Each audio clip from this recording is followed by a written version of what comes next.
வணக்கம் நண்பர்களே. கார்த்தி ரேவதி சீரியல் செம பரபரப்பா போயிட்டு இருக்குன்னே சொல்லலாங்க. பரபரப்பான கட்டத்துல அதிரடி திருப்பங்கனங்க நம்ம பார்த்தோம்னா நம்ம சவால் விடுறாங்க நம்ம சாமுண்டீஸ்வரி கார்த்திகிட்ட. இந்த பாரு, என் பொண்ணை நீ 6 மாசத்துல பிரிஞ்சே ஆகணும் அப்படின்னு சொல்ல நேரம், நீங்க மட்டும் இல்ல எந்த சக்தியாலும் எங்க 2 பேர்த்தையும் பிரிக்க முடியாது அப்படின்னு நம்ம கார்த்தியை சாமுண்டீஸ்வரி கிட்ட சவால் விடுறாங்க. அப்பதான் நம்ம ரேவதி பார்த்துட்டு, அம்மா என் கழுத்துல உள்ள தாலியை இறக்கிடலான்னு பாத்தியலா, நான் செத்தாலொழிய என் தாலி இறங்காது என் கழுத்துல இருந்து அப்படின்னு அம்மாவுக்கு ஒரு நெத்தியடி நம்ம ரேவதி கொடுக்குறாங்க. அப்படியே அதிர்ச்சியில் இருக்கிறாங்க நம்ம சாமுண்டீஸ்வரி. அதை பற்றி தான் இந்த வீடியோக்குள்ளே பார்க்க போகிறோம். அதுக்கு முன்னாடி சேனலுக்கு லைக் அண்ட் சப்ஸ்கிரைப் பண்ணுங்கள் ஃப்ரெண்ட்ஸ். பக்கத்தில் இருக்க பெல் ஐக்கானையும் கிளிக் பண்ணுங்கள். அப்போ தான் நான் போடுற ஒவ்வொரு வீடியோவும் நோட்டிஃபிகேஷனாக உங்களுக்கு கிடைக்கும். வாங்க ஃப்ரெண்ட்ஸ், வீடியோக்குள்ளே போகலாம். ஃபஸ்ட்டு எடுத்த உடனே பார்த்தோன்னா ஒரு செம அதிரடியான பரபரப்பு கட்டம் தான். பரபரப்பான கட்டத்தில் கல்யாண நாளில் ஏற்பட்டக்கூடிய ஆபத்தை நம்ம கார்த்தி வசமாக நம்ம ரேவதியை காப்பாற்றிறாங்க. ஒரு கட்டத்தில் பார்த்தோன்னா அந்த ரவுடியை நம்ம எப்படியாவது இவளை போட்டு தள்ளிடலான்னு பார்த்தோன்னா, இவளுக்கு நல்ல காலம் போல் இவளுக்கு மாப்பிள்ளை நம்ம பிளான் எல்லாம் சுதப்பிட்டா, இப்போ போட்டு தள்ள முடியலை அப்படின்னு நினச்சிக்கிட்டு அப்படியே போயிடறாங்க. இந்த சைடு நம்ம ரேவதியை சேஃபாக மீட்டு கொண்டு வந்துடுறாங்க கார்த்தி. அதே நேரத்தில் பார்த்தோன்னா நம்ம சாமுண்டீஸ்வரிக்கு பயங்கர கடுப்பாகுது. ஏன்னா நம்ம சந்திரகலா தான் ஏற்றி விட்டுருக்காங்களா அக்கா, இந்த ரேவதிக்கு மாப்பிள்ளை பயங்கரமான ஆள், இவர் நம்ம நினைக்கிற மாதிரி ஈஸியாக இவங்க 2 பேர்த்தையும் பிரிக்க முடியாது. ஏன்னா இப்போ திருமண நாள் கொண்டாட்டம் வேற கொண்டாடிட்டு இருக்காங்க அப்படின்னு எல்லாம் சொல்ல நேரம் அப்படியே சும்மா கடுப்பாகிறாங்கன்னு சொல்லலாம். ஒரு கட்டத்தில் பார்த்தோன்னா நம்ம ரேவதியை பயங்கரமாக பிடிக்கணும் நம்ம கார்த்திகிட்ட இருந்து அப்படின்னு நம்ம சாமுண்டீஸ்வரி திட்டம் போட்டு நேரடியாக நம்ம கார்த்தியை பார்த்து சொல்கிறாங்க, டே என்னடா நினச்சிக்கிட்ட, நீ 6 மாதம் இங்கே சேர்ந்து இருந்தோன்னா உடனே நீ பொண்ணு கூட சேர்ந்தே வாழ்ந்துடலான்னு நினைக்கிறியா அப்படின்னு அந்த இடத்த சபதம் போட்டுக்கிட்டு, இந்த பாரு என் பொண்ணை நீ பிரிஞ்சே தீர வேண்டும் அப்படின்னு நம்ம சாமுண்டீஸ்வரி நம்ம கார்த்திகிட்ட சவால் விடுறாங்க.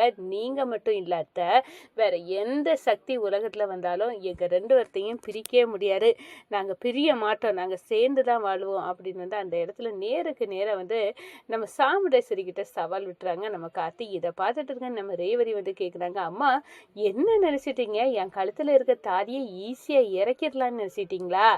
என் தாலியை இறக்கணும்னா நான் செத்தால் ஒழிய இந்த தாலி என் கழுத்துல இருந்து இறங்காதுமா அப்படின்னு ஒரு போடுறாங்க. பார்த்துருங்க நம்ம சாமுண்டீஸ்வரி அரண்டு போய் நிற்கிறாங்க. அப்போ தான் என்ன ஈஸ்வரி நீ புத்தி கேட்டத்தனமாக பிடிக்கிறிய, ஒருத்தருக்கு ஒருத்தர் எவ்வளோ அந்நூன்யமாக இருக்காங்க, இதை ஏன் நீ புரிஞ்சுக்கிட மாட்டீங்க, மாப்பிள்ளை எவ்வளோ நன்மை செய்திருக்காரு, இதெல்லாம் உனக்கு எங்கே புரிய போகுது அப்படின்னு அந்த இடத்துல சொல்கிறாங்க. நீங்கள் உங்கள் தங்கச்சி பையனுக்கு தானே சப்போர்ட் பண்ணுவீங்க, அப்படி தானே இதையும் பண்ணியிருக்கீங்க அப்படின்னு அந்த இடத்துல கேட்குறாங்க.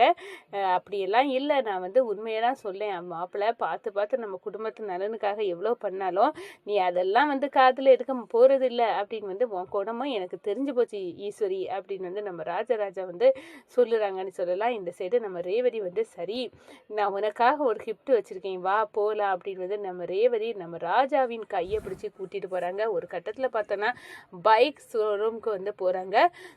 ஒரு அழகான ஒரு பைக்கை நம்ம கார்த்திகை ப்ரெசன்ட் கொடுக்குறாங்க. இதெல்லாம் எனக்கு எதுக்காக ரேவதி, என்கிட்ட தான் காரெல்லாம் இருக்குல்ல, அது பிறகு எதுக்கு, இது என்னோட ப்ரெசண்ட்டு, நான் இதில் தான் உன் கூட நான் ஜாலியாக வரணும் அப்படின்னு நான் விரும்புகிறேன், நம்ம 2 பேரும் இதில் ஒரு ரவுண்டு போயிட்டு வருவோம் அப்படின்னு அந்த இடத்துல சொல்ல நம்ம கார்த்தியும் ரேவதியும் அழகாக அந்த பைக்கில் 2 பேரும் கெட்டி பிடிச்சி போயிட்டு இருக்காங்கன்னு சொல்லலாம். இந்த சைடு பார்த்தோன்னா சிவனாண்டி கண்ணில் பட்டுறது கண்ணடி பட்டது மாதிரி நம்ம சிவனாண்டிக்கு கண்ணுக்கு உறுத்துது. நான் என் பொண்டாட்டி நான் உயிரோடு இருக்க நேரமே அவள் கழுத்தில் இருக்க தாலியை கலத்தி எறிஞ்சிக்கிட்டு இந்த டிரைவர் பையெல்லாம் பொண்டாட்டியால் அவள் என்னை வெறுத்து ஒதுக்குனதுக்கிறங்க நடிக்க வேண்டியதாக போச்சு. ஒரு பேச்சுக்குனாலும் அவள் கழுத்தில் என் தாலி இல்லாததை நான் பார்க்க அவ்வளோ கவலையாக நான் துடிச்சு இருக்கேன்.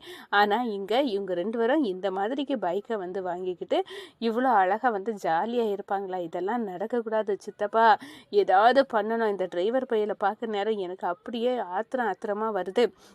என் மனைவியை நானும் ஒரு காலத்துலேயும் சேர்ந்து வாழ முடியாத பாரு இந்த சாமுண்டேஸ்வரி செக்கு வச்சா இப்போ போதாத குறைக்கு இந்த டிரைவர் பையனை சேர்ந்து செக்கு வச்சு நாங்கள் 2 பேரும் கோயிலில் வந்து கணவன் மனைவி இல்லை அப்படின்னு வந்து காசு வெட்டி வேற பிரிக்க வச்சுட்டா.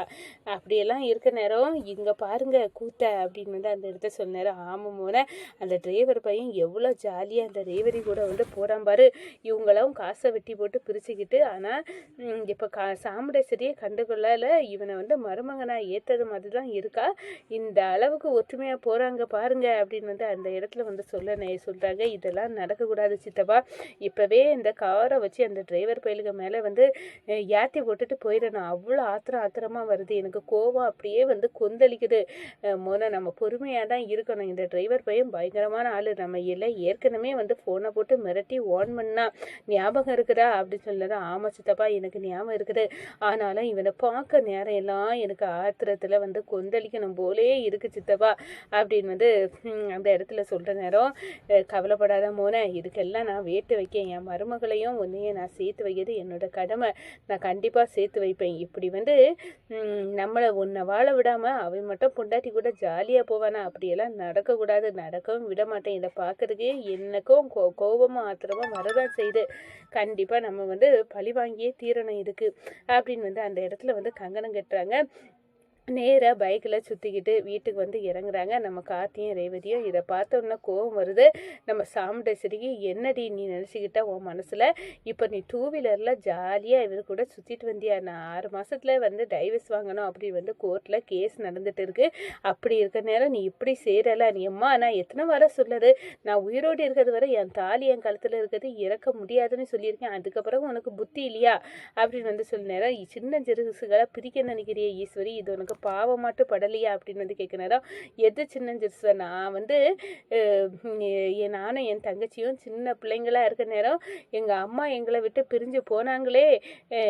எங்கள் அம்மாவை பார்க்க முடியாத இடத்துக்கு அனுப்பி வச்சது இவரோட தாத்தா தானே. அந்த குடும்பத்தை நான் பழி வாங்கணும்னு தானே இருக்கேன். எங்கள் குடும்பம் இப்படி இந்த நிலைமைக்கு ஆனதுக்கு காரணமே இவனோட தாத்தா குடும்பம் தான் அப்படின்னு வந்து அந்த இடத்துல ஆத்திரந்தீர வந்து கத்துறாங்க.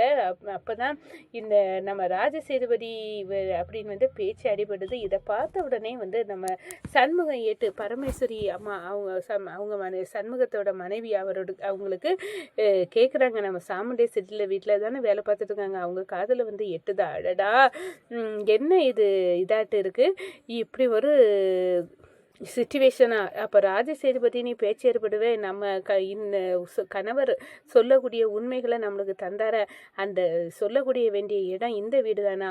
இவங்களுக்கும் ராஜசேதுபதி குடும்பத்துக்கும் என்ன சம்பந்தம் அப்படின்னு வந்து அந்த இடத்துல அலசி ஆராயிறாங்க. ஏதோ ஒரு சூழல் தான் அப்போ என்ன இந்த வீட்டில் கொண்டு தள்ளி இருக்குன்னா இந்த வீட்டில் தான் நான் உண்மையை உடைக்கணுமா? சிவகாமி அம்மா சாவுக்கு காரணம் ராஜசேதுபதி இல்லை முத்துவேலு அப்படின்னு உள்ள ரகசியத்தை வந்து சீக்கிரமாக நான் போட்டு உடைக்கேன். அந்த உண்மையை நான் போட்டு உடைக்கணும் அப்படின்னு வந்து அந்த இடத்துல வந்து தயாராகிட்டாங்கன்னே சொல்லலாங்க.